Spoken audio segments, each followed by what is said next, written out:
Hola, muy buenos días. En primer lugar, me gustaría agradecer a los organizadores de la Semana de la Ciencia el ofrecerme esta participación en este evento divulgativo. Mi nombre es Margarita Vázquez Corbal, soy doctora en Historia del Arte y profesora tutora del grado de Historia del Arte en la UNED, en el Centro Asociado de La Rioja. A través de este trabajo de divulgación, lo que se quiere pretender es dar un poco de voz a la representación artística y las manifestaciones artísticas a lo largo de la historia que han estado en relación con la salud y las pandemias. Por ello, este trabajo se titula Pandemias globales y manifestaciones artísticas, testimonios, vivencias y acciones respecto a la salud a lo largo de la historia. Las manifestaciones artísticas siempre han sido un reflejo de la sociedad y de la vida cotidiana en las diferentes épocas históricas y, por lo tanto, no han sido ajenas a lo que es el mundo de la enfermedad y también al mundo de lo que es la pandemia y la pandemia global, todas aquellas infecciones, enfermedades que se extendieron a lo largo de múltiples civilizaciones y a lo largo de la historia. Entre ellos, ¿cómo no? Pues existen entre estas representaciones, representaciones tanto de lo que sería la propia enfermedad en sí, ¿no? La propia pandemia, sus consecuencias, pero también hay la expresión de las vivencias de muchos artistas, de muchos miembros de la sociedad y también las acciones curativas y de otro tipo que se llevaron a cabo para prevenir y evitar la extensión de estas pandemias. Estas imágenes no solo nos ofrecen un relato histórico, también nos ofrecen un testimonio vivo y que a lo largo del tiempo perdura de cómo las soluciones, tanto utilizadas en el pasado como actualmente, son similares. Bien, vamos a hablar y vamos a empezar hablando de una de las grandes pandemias que hemos tenido a lo largo de la historia, que es la bien conocida como peste negra. La peste negra alcanza su máximo, por así decirlo, pico de contagio y de expansión a nivel global entre 1347 y 1353. Numerosas son las imágenes que se refieren a lo que sería la alegoría de esa peste. Por ejemplo, tenemos en este caso la representación de los esqueletos de las diferentes capas de la sociedad. Por ejemplo, vemos un miembro del clero y un miembro de la nobleza, que no fueron inmunes a esta epidemia, ya que alcanzó a todos los estratos sociales. Este es un tipo de imagen simbólica o alegórica muy común en el siglo XIV y que está muy relacionada con lo que serían las danzas de muertos, que son representaciones en las cuales aparecen este tipo de esqueletos y este tipo de personajes de la sociedad del siglo XIV, de esa sociedad bajo medieval, en diferentes actitudes y casi siempre danzando. Por eso se conocen como danzas de la muerte. Esta es una representación prototípica de la época de la peste negra, pero también tenemos otro tipo de representaciones que son más conocidas. Por ejemplo, tenemos en este caso lo que sería Bruegel con El triunfo de la muerte. En esta obra, Bruegel lo que quiere reflejar son las consecuencias de las pestes.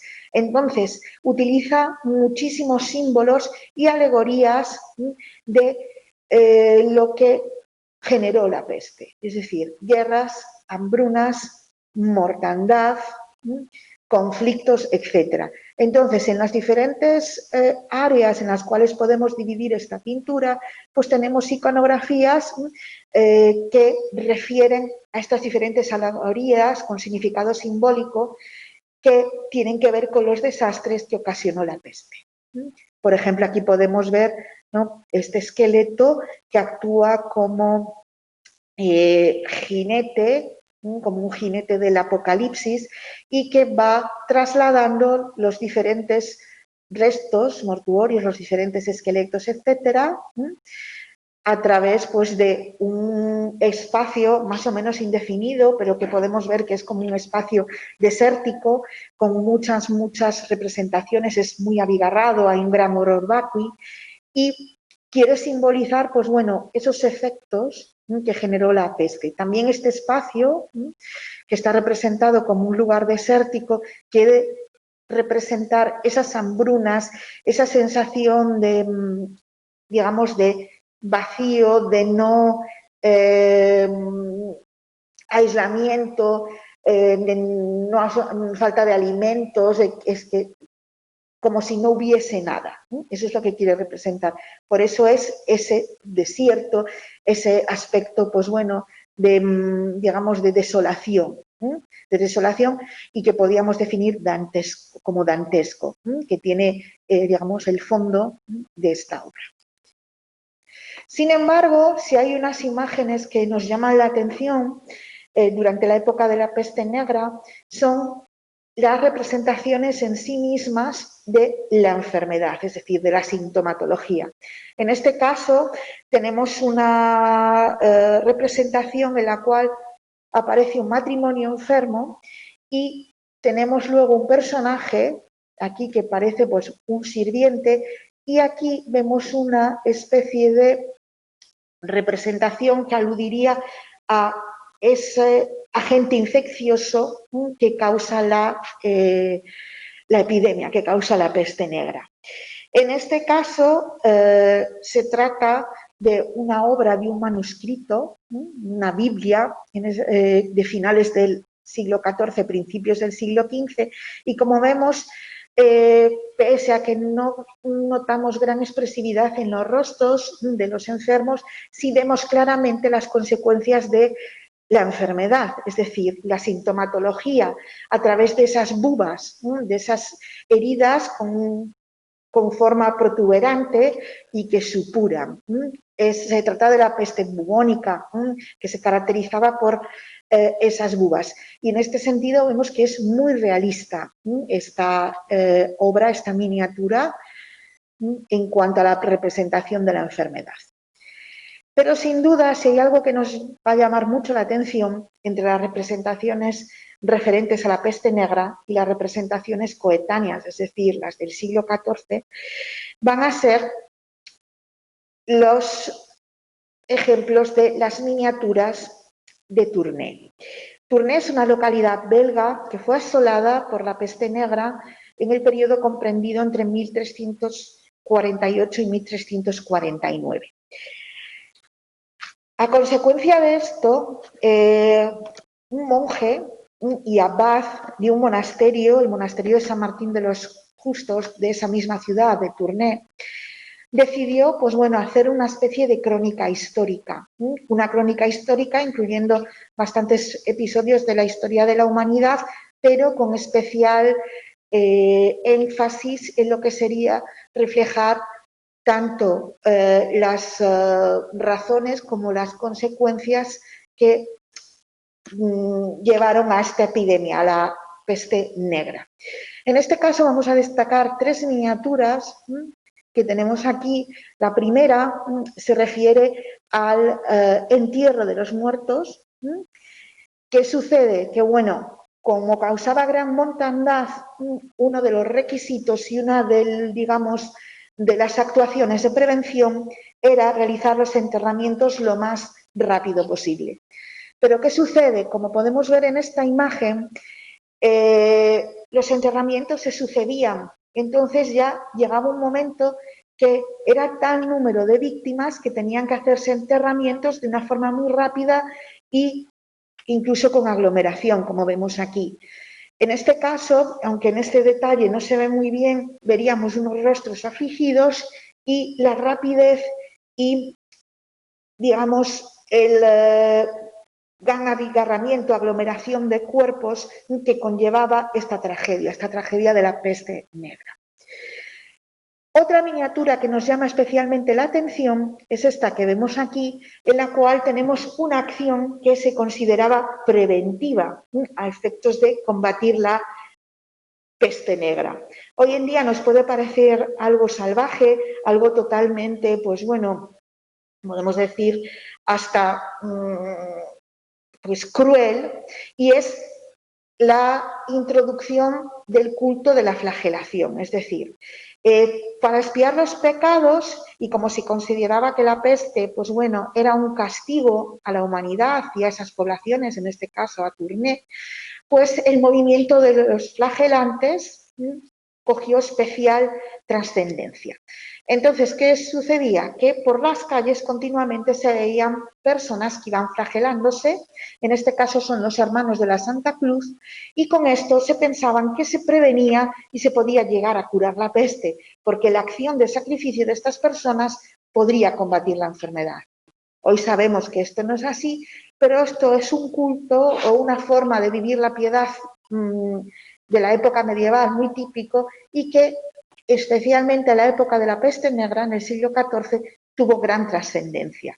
Y hubo una especie, digamos, de gran cantidad de asociaciones de flagelantes, etcétera, que se constituyeron para combatir la enfermedad. Luego quisiera destacar también del mismo manuscrito de Tournai, la crónica histórica de Limousis, que es el abad que, digamos, redactó y mandó ilustrar estas miniaturas y este libro, esta crónica. Tenemos aquí una acción de prevención que hoy prácticamente hoy en día diríamos que es una salvajada, porque fue la quema de judíos. A los judíos se les consideró como también no solo contagiadores, sino como iniciadores de la peste negra. Se había dicho que la trae, y en ellos se había dicho que además, pues bueno, debido a sus manifestaciones, etcétera, pues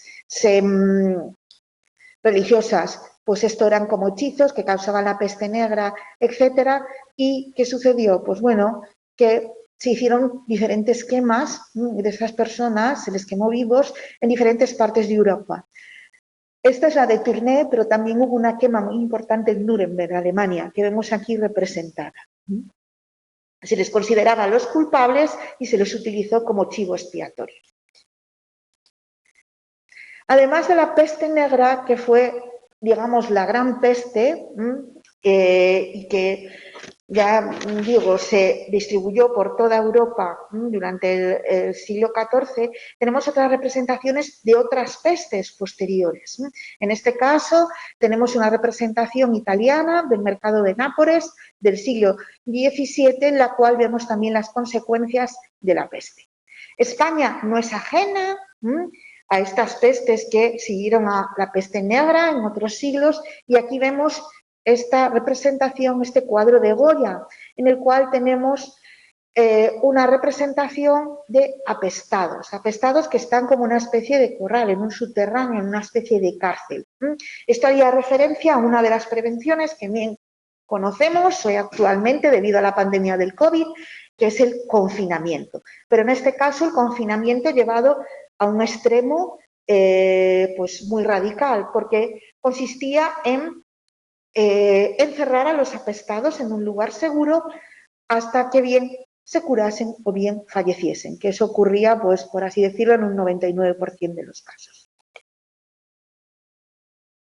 Además de la peste, hemos de destacar también la viruela.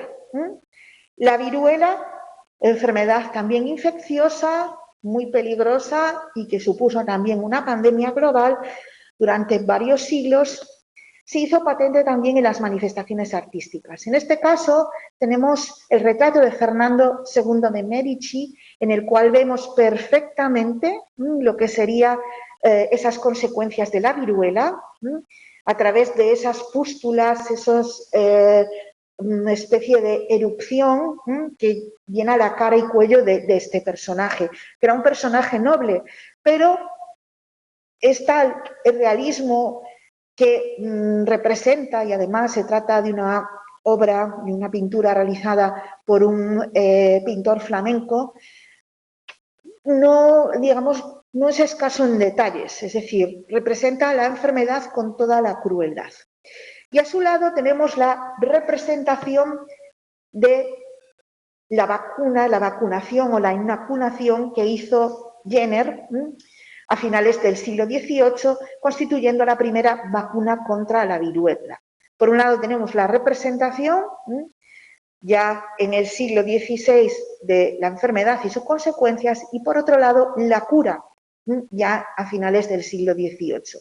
En este caso hay que decir que, bueno, el hecho de que la vacuna de la viruela fuese hecha creada por la inoculación del virus presente en ganado bovino, pues hizo que esta solución, esta prevención ante la enfermedad, fuese objeto de mucha, digamos, crítica, pero también de mucha sátira. Entonces, aquí tenemos dos ejemplos de obras satíricas, de ilustraciones satíricas sobre la vacuna de la viruela, ¿no? Aquí vemos, pues bueno, se trata de un caso de una ilustración publicada en prensa en Inglaterra a finales del siglo XVIII y que constituyó, pues, digamos, un ejemplo de lo que se solía hacer. Cuando había una innovación o algo, pues se solía criticar, tenía sus detractores. Y en este caso, pues bueno, es muy satírica. Vemos que la gente de repente empieza a vomitar animales, a volverse como loca. Y en este caso, que se trata también de una ilustración de tipo cómico a satírico francesa, ya lo tenemos aquí, l'origine de la vaccine, el origen de la vacuna. Y estos personajes grotescos que están, pues bueno, asistiendo e intentando extraer, ¿no?, ese virus para inocularlo de una vaca.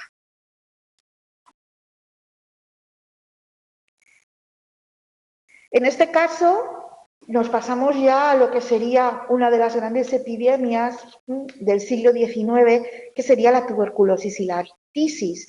En este caso, como fue una enfermedad que estuvo muy presente no solo en el siglo XIX, sino también en el siglo XX, pues tenemos representaciones que no solo corresponden a este periodo del siglo XIX, en la cual era una enfermedad y una epidemia común, sino que también tenemos representaciones ya del siglo XX, como se trata de este caso en el cual vemos, pues bueno, un intento de cura, se llama tuberculosis en Harlem, y vemos aquí pues un intento de cura con este hombre que tiene aquí pues bueno una especie de venda, etcétera, que constituiría pues un elemento para extraer del pulmón líquidos, etcétera. Y luego aquí tenemos la representación de personajes que padecen la enfermedad y, como vemos, todos se caracterizan por la delgadez y por la languidez de sus rostros, la estilización, que quiere representar los efectos de esa enfermedad. Por supuesto, otras fueron las enfermedades representadas, sobre todo en ese periodo, siglos XIX, finales del siglo XIX y también principios del siglo XX. En este caso tenemos un cuadro de Munch que representa la sífilis, pero la sífilis cuando es contagiada a los niños, es la sífilis que se contrae prenatalmente, ¿no? Y en este caso se llama la herencia maldita. Y aquí tenemos un ejemplo de prevención o tratamiento contra la difteria, que fue una enfermedad también que causó una alta mortandad de forma global. En este caso está intentando retirar masas y granúnculos de la garganta del niño para ayudarle a respirar. Por supuesto, no somos ajenos a una epidemia que tuvo lugar en torno a casi 102 años, que es la epidemia de la gripe española. En el mundo artístico dejó muchas, por así decirlo, manifestaciones, en este caso Edvard Munch. En el primer lugar lo tenemos como convaleciente de la gripe española, cuadro de 1918, y luego tras su recuperación en 1919. Estuvo enfermo durante un periodo largo y lo quiso dejar plasmado a través de ese estilo tan peculiar en él. Por supuesto, respecto a la gripe española, no debemos olvidar la importancia de la fotografía. Si bien el fotoperiodismo no podemos hablar de su desarrollo prácticamente hasta pues bueno, la Segunda Guerra Mundial, sí que vemos cierto interés de reflejar la situación de esta pandemia de la gripe española de 1918. En este caso son fotos norteamericanas del Archivo Nacional de los Estados Unidos y representan algo que hoy para nosotros, debido al COVID, es muy común, ya que tenemos lo que serían las enfermeras confeccionando mascarillas de protección y luego el traslado de un enfermo con todas las medidas de protección. No obstante, 1918, gripe española, pero en el siglo XX tenemos una de las grandes epidemias y pandemias, que es el SIDA. En este caso, prácticamente todas las representaciones surgen en los años 80 del pasado siglo. Quizás uno de los más conocidos sea Kate Herring. Kate Herring representa a través del arte urbano la prevención frente al SIDA y una reivindicación hacia los enfermos, los tratamientos y también hacia el no discriminar por razón de esta enfermedad. En este caso tenemos el mural que hizo en Barcelona en el año 85. Luego tenemos lo que serían las representaciones que hizo para la campaña ACT UP y esta asociación, que fue una asociación pues bueno, que nació en los Estados Unidos contra la enfermedad en los años 80, y Kate Herring fue un, un personaje muy activo, un activista muy destacado con esta asociación y con el tema del SIDA. En este caso aquí lo tenemos también, Kate Herring, Stop AIDS, y aquí cuando estaba elaborando este mural, este ejemplo de arte urbano de Podemos contra el SIDA en Barcelona. Además de estas representaciones, sobre todo de arte urbano, publicidad, etcétera, en contra y por la lucha contra el SIDA, tenemos una serie de representaciones que van a ser muy comunes que integran al cuerpo. En este caso vemos un cuerpo transformado y bueno, aunque no se ve bien en la fotografía, pone Chile Return AIDS. Chile vuelve al SIDA. Y en este caso tenemos, pues bueno, esta expresión artística que es prácticamente una acción sobre el propio cuerpo y que nos intenta mostrar la devastación y el dolor que provoca la enfermedad. En años muy cercanos a los que nosotros estamos, apenas hace unos poquitos años, en el primer decenio del siglo XXI, fue la gran crisis del ébola, sobre todo entre los años de la segunda década, en torno a 2013-2015. Esto llevó a una gran cantidad de manifestaciones, en este caso lo que serían pues, manifestaciones de arte urbano e intervenciones corporales, ¿no? En este caso vemos un mural de concienciación sobre los síntomas del ébola y luego una actuación sobre el cuerpo refiriéndose al ébola. También ha habido obras de gran trascendencia que incluso han llegado a formar parte de exposiciones internacionales y son de artistas muy cotizados africanos. En este caso vemos la referencia a las medidas de protección y esta obra que se llama Ebola Virus Missile Industry, que quiere reflejar cómo el ébola es una especie de arma de destrucción masiva para la población. Y luego quisiera destacar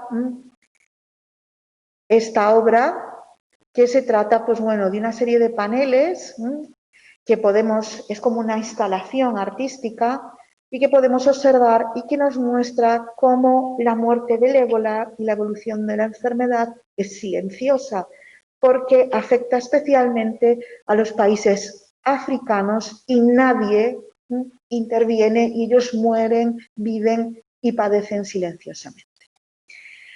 Por último, quisiera hacer referencia a lo que sería el arte en tiempos del COVID. Ha habido numerosas iniciativas como el Covidoscope, que es un proyecto multinacional que nace en Turquía a través de una fundación y que recoge, pues bueno, manifestaciones artísticas de todo el mundo y explicadas en 4 idiomas. En este caso, aquí tenemos lo que sería un ejemplo de caricatura o ilustración, tipo historieta gráfica, de un autor iraní en el cual nos habla de las medidas de protección. También ha tenido gran trascendencia a través de las nuevas tecnologías de la comunicación e información y de las redes sociales, por ejemplo, Instagram, el COVID Art Museum, que es una recopilación de obras y creaciones en relación con el COVID, hechas por artistas, pero también por ciudadanos normales. En este caso queremos ver, pues bueno, aquí una recreación de la Capilla Sixtina del Génesis, pero introduciendo algunas novedades, como el hand sanitizer, el gel hidroalcohólico. Por último, decir que en el caso de muchos artistas famosos no son ajenos y tenemos el ejemplo de Banksy. Banksy, que en el hospital de Southampton hizo este mural refiriéndose al papel que tienen los sanitarios. En este caso, la obra se llama Game Changer, el cambio de juego o el cambiador del juego, en el cual en lugar de elegir el niño unos superhéroes, elige una superheroína, ¿no? La enfermera. Es un pequeño homenaje a este papel que han tenido en la prevención y en el combate contra el virus los sanitarios. Y ya para finalizar, quisiera hacer una referencia al caso de España. En este caso, España ha estado muy implicada en las manifestaciones artísticas sobre el coronavirus a través de un proyecto muy interesante que ha sido el de Foto España, el concurso fotográfico. Foto España desde mi balcón. Con este hashtag se intentó recoger todas las manifestaciones y todas las fotografías en relación a lo que sería el COVID y las circunstancias, el confinamiento, etcétera, pero tomando el balcón, es decir, como referencia, es decir, lo que uno podía ver desde su balcón o lo que uno podía vivir en su balcón durante la etapa de esos 3 meses de confinamiento. Esta es una de las fotos ganadoras, la he elegido entre ellas porque creo que refleja muy bien el sentimiento de nuestro país, las manifestaciones, testimonios y vivencias respecto a la pandemia y al COVID, ya que, como podemos ver, son sanitarios con sus equipos de protección y haciendo un corazón, formando un corazón, ¿no? Esto representa, pues, muchas cosas, ¿no? Cómo nos hemos sentido, el agradecimiento de los sanitarios, etcétera. Y creo que representa muy bien la manifestación artística, sobre todo de aquellas personas que no son artistas en sí, pero que sí quieren, a través del arte, dejar un testimonio, una vivencia, una acción respecto a la salud. Y en estos tiempos en los que estamos, ¿no? Año 2020, siglo XXI. Muy bien, con esto doy por finalizada mi intervención. Muchísimas gracias y espero que haya sido de tu interés. Gracias.